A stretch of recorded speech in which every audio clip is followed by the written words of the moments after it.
Hello, everyone. It's very nice to be here. It's the second year I'm giving this presentation, and it was really interesting last year. So I'm sure it will be very interesting too this year. So I'm here to tell you about Mediapart and a bit about its model regarding a lot of questions that are more and more important these days, but I'm going to come to this very soon. All right, let's go now. So what is Mediapart, first of all? Mediapart is an independent French media.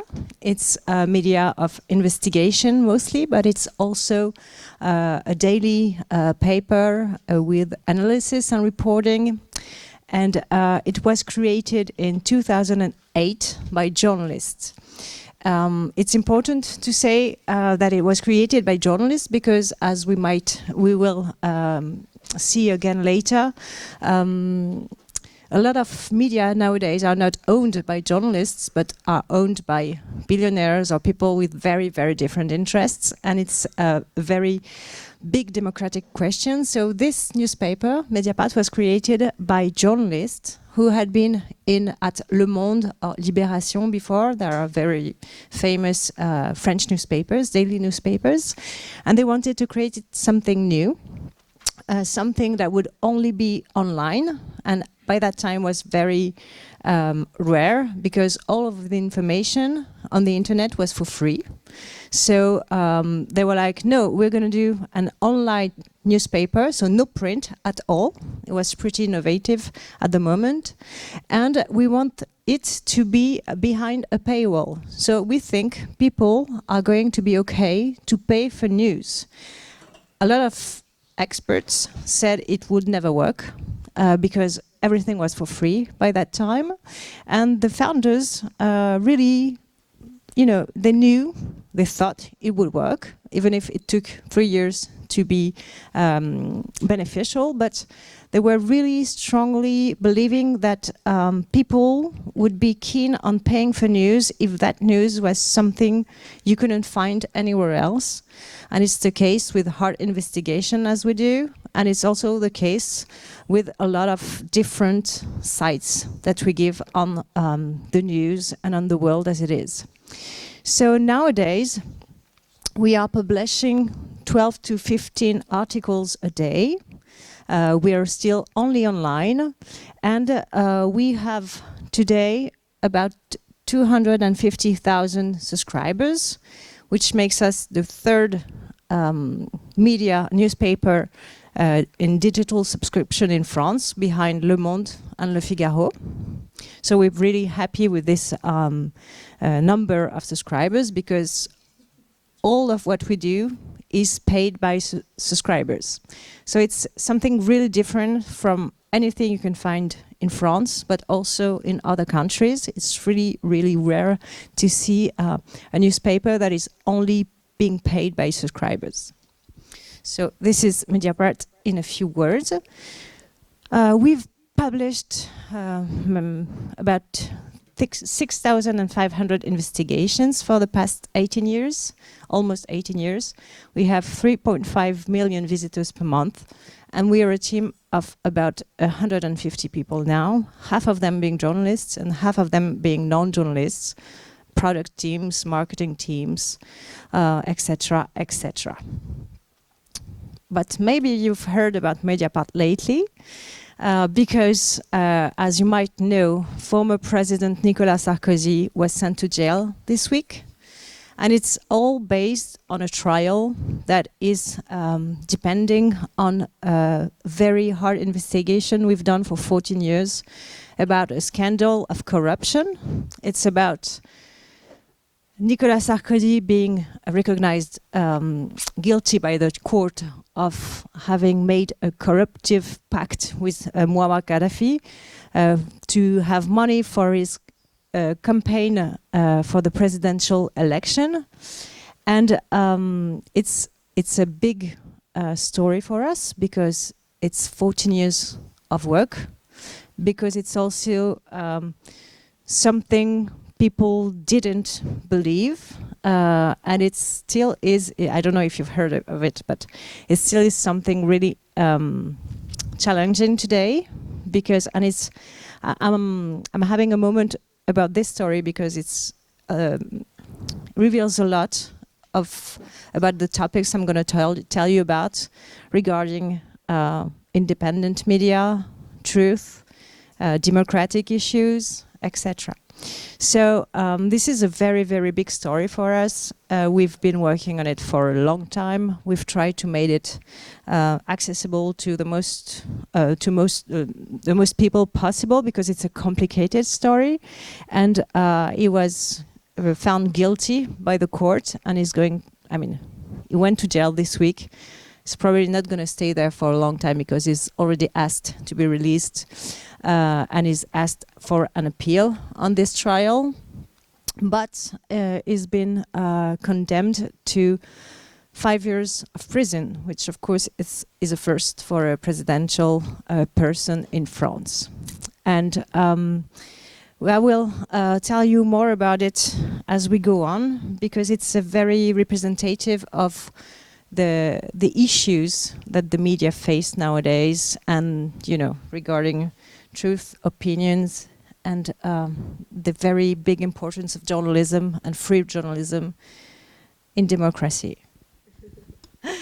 So I'm going to try to tell you what is special about Mediapart, and how we describe and value radical independence, because a lot of media pretend they're independent, and somehow they are, but not in the radical way we think about independence. And I usually say that there were 3 steps of independence for Mediapart.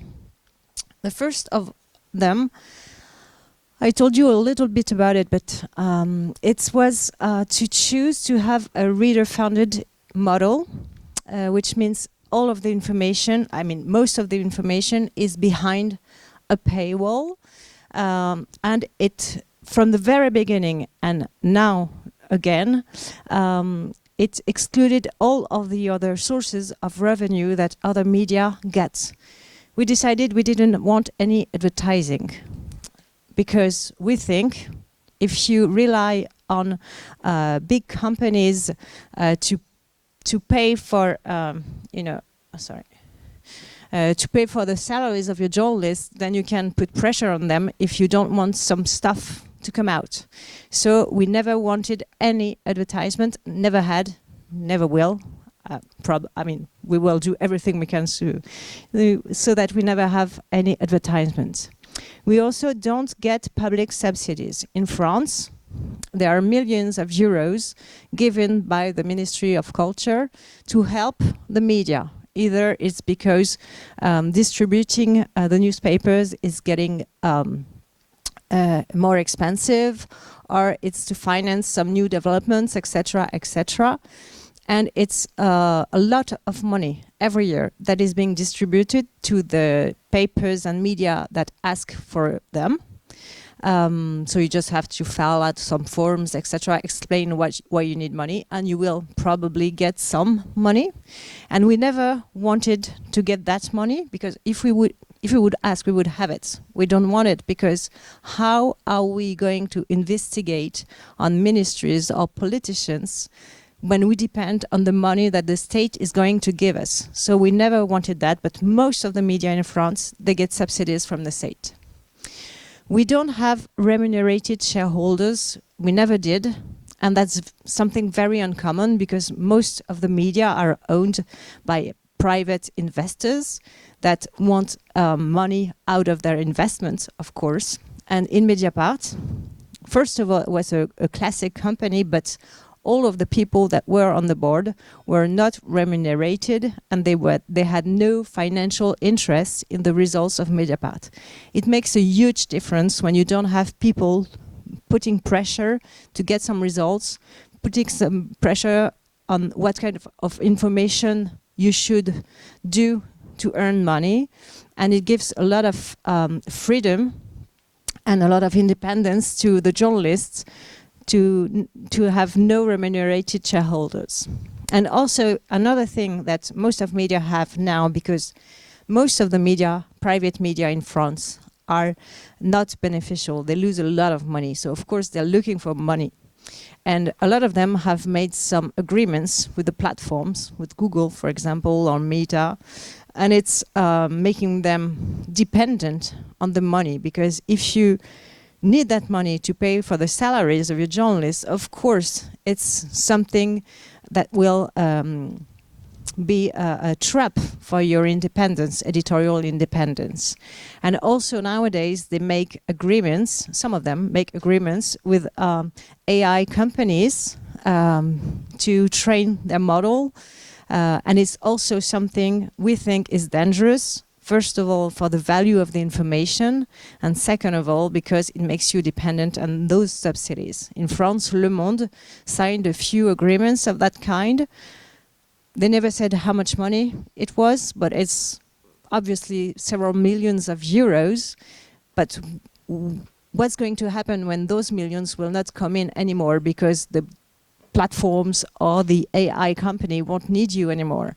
So that's a big difference for us too. We have no financial agreements with platforms. So basically, all the money we earn comes from the readers. I told you we have 250,000 subscribers. That enables us to have a revenue, the annual revenue, about 25 million euros, which is very big, and it gives us the possibility to do the journalism we want in total independence, because no one can call the journalists in Mediapart and tell them, oh, if you write about this, I will, you know, have this back at you. And it's very comfortable, it's very rare. I'm not saying in other newsrooms that on a daily basis, journalists get phone calls from their shareholders or from the announcers, etc., but that might happen. There are many, many stories about papers that never came out, papers that needed to be changed before publication, and in Mediapart it never happens, because we don't have anyone who can pressure us on the financial side. And money is very important. When you think about journalism, you don't think about money at first, but journalism, especially investigative journalism, takes time, it takes money. So of course, if you want to do it well, you need money. And that's what we have, and that's one of the secrets, even if it's not a secret really, but it's one of the reasons Mediapart is so successful, because there were never any change of mind for the past 17 years, never changed anything of the principles we choose at the beginning. So this is the trend of subscription that we've had since 2008. So you see it started very small, of course, because it was new. And for the 3 first years, it was kind of hard. It took 3 years to get to the point where we thought we could be beneficial. But ever since, it's been growing and growing with some, you know, differential trends. 2020 and 21, it's of course COVID, and a lot of people needed information, were looking for information. So of course we had a lot of subscribers by these days. Then we have some little flat, and we've been growing again for the past 3 years.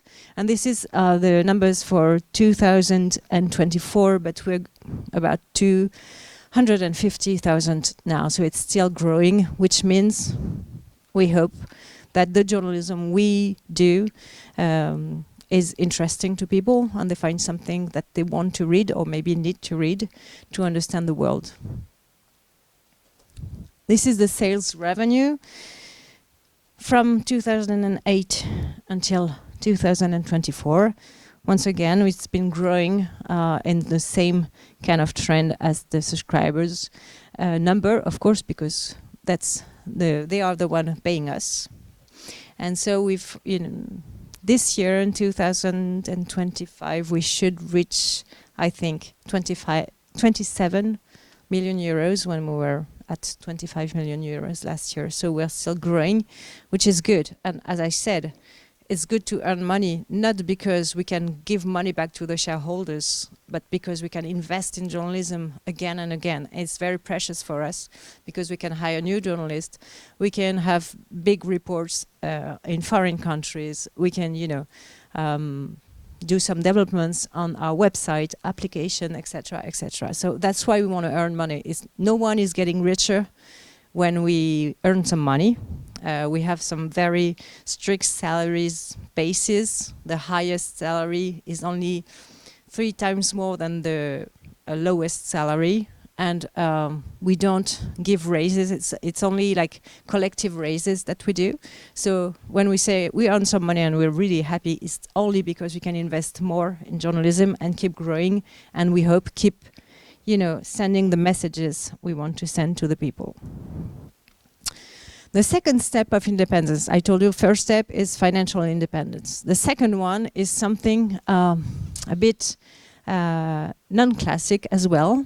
The founders of Mediapart started to think about how to transmit the company to a new generation very early. After about, I think, 10 years, they were already thinking about how we're going to do, because they were like 65 years old people. They didn't want to sell Mediapart. They could have sold and make a lot of money, but of course they didn't want to do that. They didn't want to give it to their kids, as the French law authorizes them to do. So they tried to think about how can we do. And there were a lot of research that were made, and they went to meet with The Guardian in Great Britain. And The Guardian has this specificity of having a Scott Trust that owns the company. And they thought they should inspire, this model should inspire them. And we created, in 2019, le Fonds pour une presse libre, which means Fund for a Free Press. It's an endowment fund that has 2 missions. First mission is to keep the capital of Mediapart and to prevent it from being bought by anyone. And the second mission of the endowment fund is to collect money and then give it to smaller independent media to help them develop, make some new projects and have more impact. And so in 2019, the shares of Mediapart were bought by the fund, and now no one can buy Mediapart anymore, which is very precious because we're independent financially, but we're independent for a very long time now because no one can buy us. You might know that in France and in other countries, there are a lot of people buying media to get influence. And it's very dangerous, and in France I will tell you more about it, but there's a growing concentration of the media. And we wanted to make sure, because we piss off a lot of people, we wanted to make sure that at no point could we be bought by Vincent Bolloré or another billionaire in France.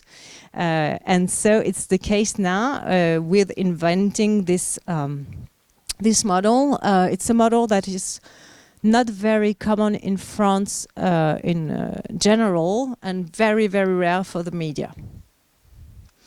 This is a very simple scheme of our the way we are organized, but no, it's very complicated. It's just to show you that this is Mediapart. We're all like totally independent and doing our job. And this is the Fonds pour une presse libre.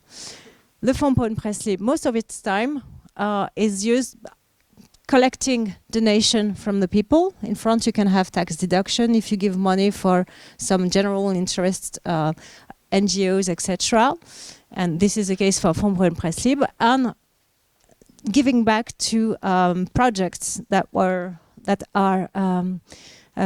presented by smaller independent media, because in France there are a lot of independent media, but they're really small. Mediapart is the the biggest one and it's the most successful, but we try to help as much as we can other media, because it's always very, very talented and valuable journalists who launch this kind of projects, but it's very hard on an economic basis.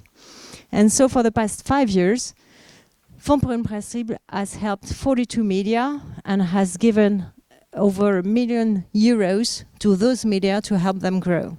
And this is all thanks to the structure we created. And between them, there's a holding just to make sure that the two different interests are really separated. And ADS is the association that created Le Fonds. But it's kind of complicated, but it's to show you how we totally separated the business of Mediapart and Le Fonds pour une Presse Libre, but that it's the secret for the long-lasting independence of Mediapart in the years to come, decades maybe.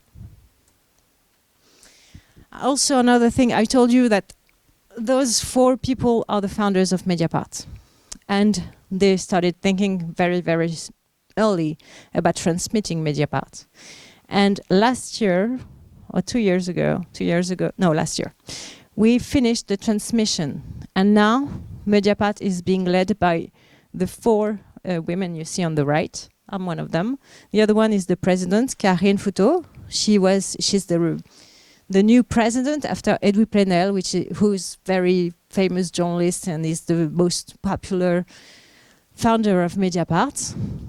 And Lénaïque and Valentine are the 2 editors-in-chief, so we're pretty proud to be the only French media only led by women. And it shows how much of a thought and the values of the founders, because it's hard when you've done something so successful, it's hard to transmit it. And it's even harder to transmit it with those kind of progressive values, transmitting to women when they were mostly men, as you see at first. So it's something I always talk about when I get a chance, because I think building something successful is one thing, but being able to think about it in the future and to product the conditions for it to succeed in the long term is something very different, and there are not so many businesses that can do this. So we're really happy about it. And as I said, we've been growing again for the past 3 years. So I think this new generation that I'm a part of is doing a good enough job with the rest of the team. So the founders are happy, and they're serene about us taking the next steps of Mediapart. And the third step of independence, first one is being financially independent from any kind of pressure. Second one is building this new model of capitalistic holding. Third one is long-lasting financial independence, because it's something in the present to be not to have pressure on your job, but it's also something that we want to build on in the long run, and for that you need money. So we've been profitable for 14 years, which means we earn more money than what we spend. And we do it very consciously, because we know we need to stay profitable to invest more and more every year in journalism and to progress with our project. So we have no bank loan, no debt at all. We also self-finance all of our investments, as I told you. And the last thing we've started 2 years ago is build financial reserves for the future, because you can be very successful at some point, but it doesn't mean you're going to have the recipe for the rest of the life. And we want to make sure that when we need money, we don't need to go to a bank. We don't need to ask for money to an investor, because anything of the kind would make us dependent on someone or something else. And we want to count on ourselves only. So we've been building financial reserves. We still are building financial reserves for the years to come. we think the dangers and threats are numerous, and I'm going to tell you more about it just right after. And we want to make sure that, you know, we are prepared, and we know that Mediapart is more important than any member of the team, and we want to make sure that at all points there are some resources to keep doing the job. So I told you about the 3 steps of independence, and now I'm going to tell you a bit about why does it matter so much to be independent, and regarding some challenges that we face. I mean, not only us, but all citizens, I think, face nowadays. I told a bit about it at first, but in France and in other countries as well, there's a growing concentration of mainstream media in the hand of a few billionaires. And when those people buy media, they don't buy rentability or money, because most of the media are not beneficial. They lose money. Le Parisien, for example, which is owned by a billionaire, it loses like 35 million euros every year. Libération as well. So when you buy a paper or a media, it's not to make money, it's to buy influence, that's for sure. And there's been an acceleration of this concentration, and now more and more media belong to a few billionaires that have very clear agendas, whereas some of them are economical and some of them are political. I present to you a few of them. Vincent Bolloré.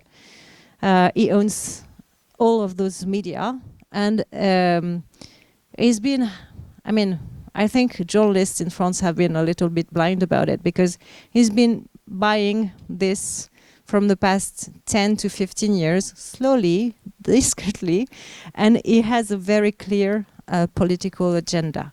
He wants to give voice to extreme right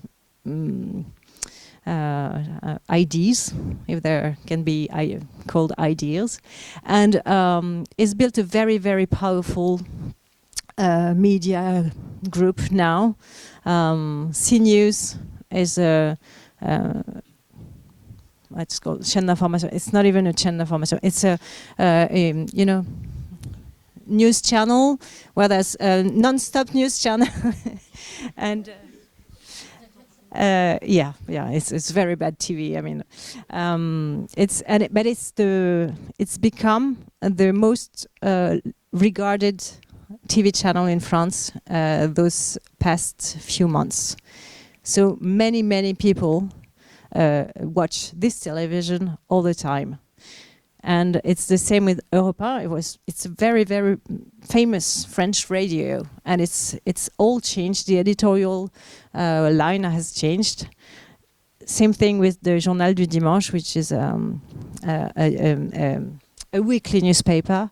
And with all of this media, it's a huge power of influence that is bought, and it's having some major effects on France today. You also have Bernard Arnault. He owns Les Échos, Le Parisien, L'Opinion, Paris Match. Very famous titles. Xavier Niel, same thing. Rodolphe Saadé is newer, but is going quite fast. He's known to be very close to Emmanuel Macron, for example.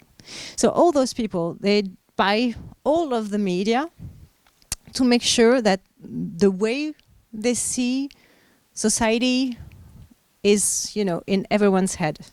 And it's actually working out. So that's one of the first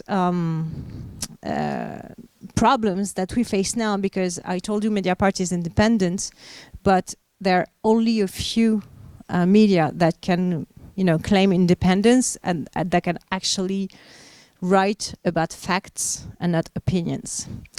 Another thing is growing threats on journalism and press freedom, because I don't think we would have said that like 10 years ago or even 5 years ago, but it's becoming harder and harder to do journalism correctly, safely, and the pressure on press freedom are getting harder and harder, whereas it's judiciary. There are a lot of trials, and when you're a media and you need to hire a lawyer to defend yourself, it's very expensive, and it takes a lot of time, and that's that much time that you don't put in journalism, and that's much money you can't put on journalism as well. So there are more and more trials now in France on media to make them, you know, shut up. I put a picture, because you've heard of it, of course, of journalists leaving the Pentagon because the credential access has been changed when Donald Trump was re-elected. Also, we've all heard that AP couldn't go to the White House anymore. So, you know, you just choose the journalists that you allow near the power, and of course, it changes the way you can do journalism. If you don't have access, you don't have information, and that's a huge difference. There's also some pressure on journalists through the newsroom and the owners of the newsroom. There are also a lot of violence. I put this picture because in France, every time there's a protest, there's a lot of violence from the police.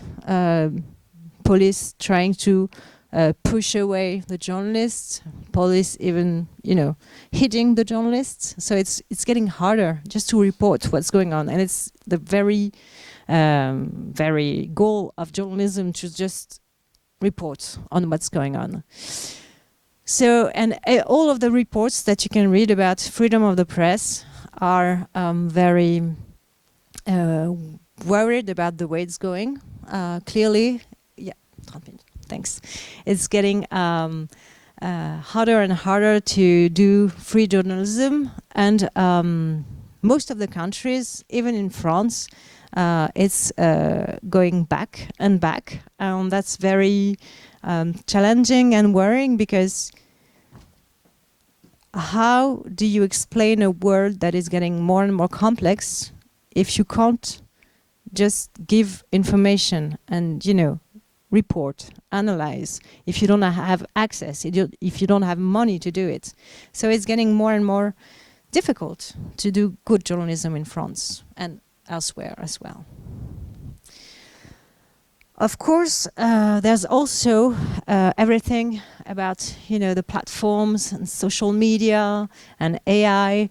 Everything is changing. The way people consume information is changing. Some of them, maybe some of you, don't go on Google anymore. If you want to make a research, you go directly on ChatGPT, and then on ChatGPT, if you don't have an agreement with ChatGPT, your newspaper is not being quoted. So your information is going invisible. It's the case for us. As I told you, we don't want to make agreements. So of course, our information is getting lower and lower, and it's harder and harder to find Mediapart's information, but other kinds of information too.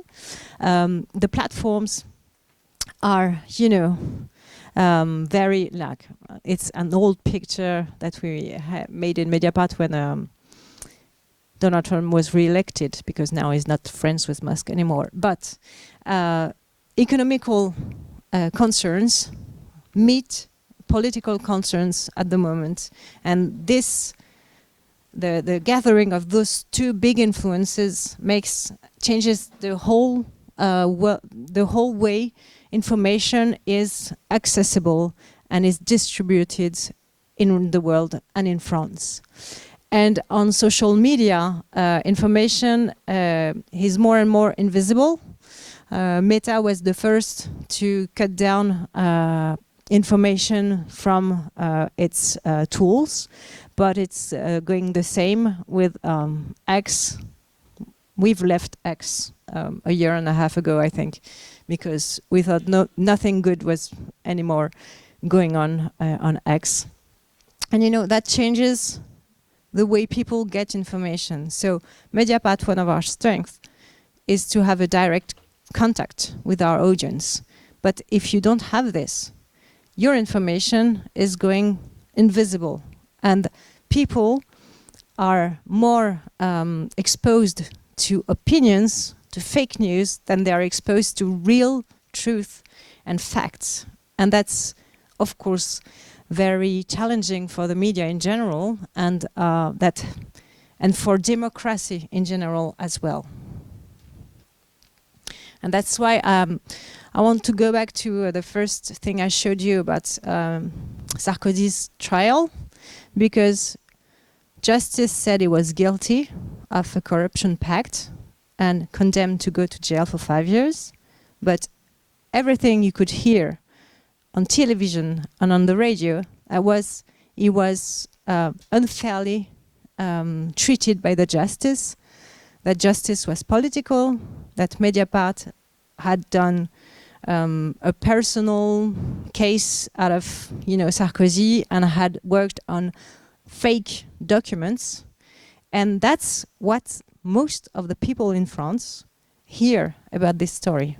It's crazy. It's the same in the USA at the moment, etc. But it's crazy that you have more chance of hearing something that is not factual and true than hearing the real story.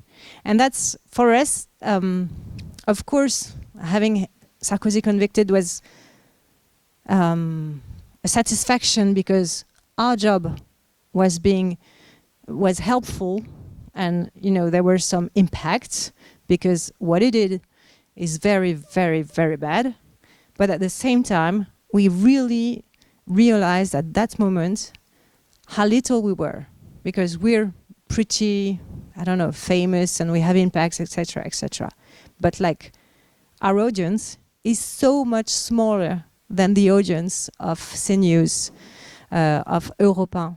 And all of a large majority of people have the opinion and the communication of the Sarkozy's clan, and they don't have the facts. And that's why it's so challenging for the media right now, because how do we do our job and put the information in the hands of people? Our job is not to tell them what they have to do. It's just to give them the information, the facts, and they choose to act, they choose to take action or don't. It's their choice, but journalism is, giving the facts, writing them down, showing them. And if you can't do this anymore because your voice is not being heard, that's a huge threat on democracy. So that's why Mediapart's example is different, and it's valuable to talk about it, I think, because this radical independence gives us a very specific position for the years to come and the challenges to come. Even if I told you we are so little in front of those very powerful voices, but at least we do exist and we try to do our best. And we're, at the moment, the only ones in France to be totally independent, to have no pressure at all, to have no dependency on the platforms or state subsidies. So we're in a very good spot to do some journalism, some good journalism, but at the same time, just like the rest of the media, we are, facing a lot of threats, and I don't even talk about, safety, etc., because it's a huge deal as well. And I want to just end this by emphasizing something that has been in the philosophy of Mediapart from the very beginning, is to be participative. Mediapart means media participation. And from the very beginning, the founders thought, okay, journalism is not above people. Journalism is, putting facts on the table and making some conversation out of it. That's democracy. And we decided from the very beginning to have Le Club, which is a platform of blogs. So when you're a subscriber, you have a free blog and you can write anything you want to. I mean, we have a few boundaries, of course, but you can write. And we have 3 journalists, full-time journalists, that are that read what's being written, and they put this on the homepage of Mediapart. The right column of the homepage is blogs written by non-journalist people, because we think that's the real conversation, democratic conversation between journalism and the real people, citizens. And we're, thinking about how to modernize this, because, blogs, they're not the most attractive thing anymore when you talk about participation, but it's something really important. We also do some free events and gatherings very often. We go to the people, we talk about our work, we, exchange, we hear about what they want to read about, and we explain how we work. We try to have a lot of transparency. We try to have a lot of field connection, of course, and to have real work communities. And that's really nourishing for us. It gives courage, of course, but it's also very important not to be, even if we are in Paris, not to be disconnected from the field and from what people really care about. And, we try to be very connected. And we also do some participative projects to, get people to be involved in our projects. For example, last year, we did a participative financial project, which is a documentary about the Sarkozy-Gaddafi affair I told you about. There's a documentary that was entirely financed by the people, and we gathered 400,000 euros in a month, and the movie came out in the movie theaters, and 165,000 people went to the movies to see it, which is really uncommon for a documentary. And now you can buy it online on Mediapart, I think in English also.